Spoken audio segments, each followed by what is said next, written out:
Did supposedly came somewhere between the bottom of the climb and the summit is the answer to the mystery why we climb. And G-Child, Golf Child. So ayan po, napakaganda naman ang view dito. Sa post ni Kim, samot-saring reaksyon ang mga netizens about Kim Pao. Kasama si Paulo dito sa mga nagbigay komento.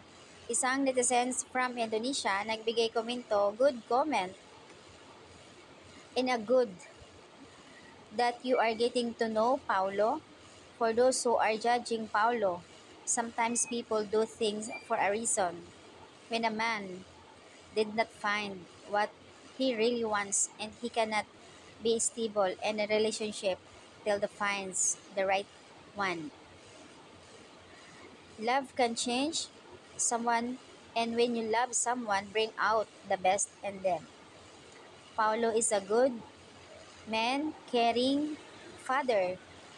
That what matters. So ayan po yung kanyang post dito. I like your comment and also believe that time comes when you are born, when each other and the best only God knows. And one thing for sure, though alam mo yung buhay ni Paulo Avellino na kahit nandiyan ka sa ibang bansa. In fairness dito, sa isang netizens talagang nakasubaybay siya sa buhay ni Paulo Avellino. Related siya sa mga celebrity.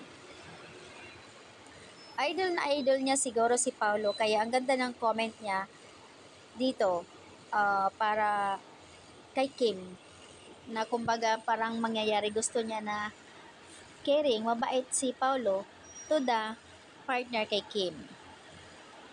Nice view, beautiful.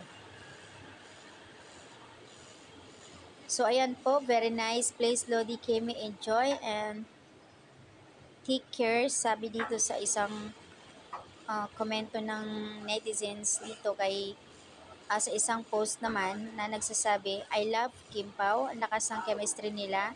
I wish that a bump into you and we hike in the same day. Sana kasama mo si Pao habang nasa hiking or nagka-climb ka in case nandyan si Pao para to support or rescue sa'yo.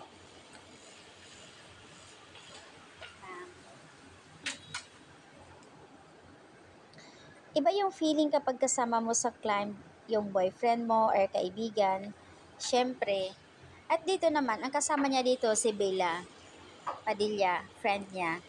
So, siguro, kung walang boyfriend naman, pwede naman magiging kaibigan or best friend, special friend, something kasama.